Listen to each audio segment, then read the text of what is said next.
Gary Vaynerchuk expects NFTs to expand beyond digital collectibles long term.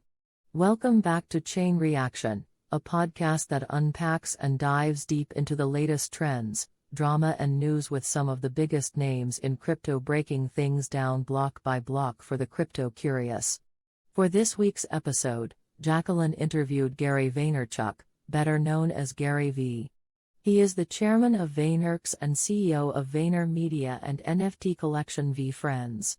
The inspiration behind VeeFriends began between 2018 and 2019 when Vaynerchuk originally wanted to start a line of desktop toys for positive reinforcement. The idea derived from the thousands of direct messages he receives monthly from people saying how they dislike their jobs.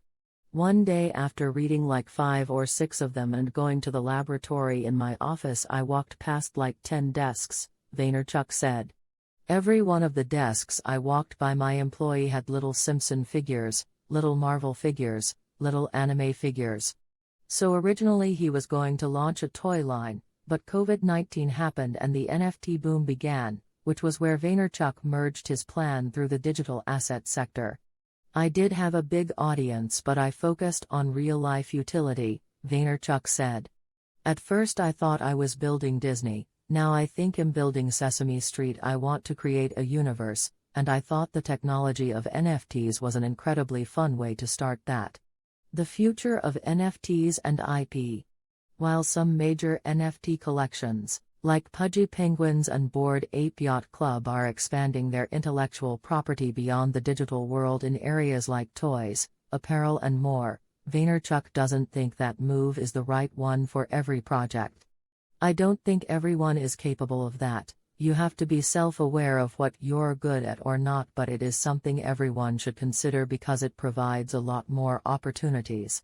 As for greater mainstream adoption, Vaynerchuk doesn't think digital collectibles are going to be the biggest route forward for NFT growth. I think it's going to be ticketing, contracts, title insurance, things like that. The internet used to be referred to as the information superhighway 30 years ago because it was seen as a place like a library for people to do research, Vaynerchuk said. Today, we know the internet for a lot more. In a similar wave, Vaynerchuk sees NFT collectibles as a part of the ecosystem, but believes in 20 years, when people hear the term NFT, they're not going to default to thinking it's a collectible, they're going to see it more broadly. We also dove into a handful of topics surrounding the NFT ecosystem today and its future, mainstream adoption, and Vaynerchuk's advice for other projects.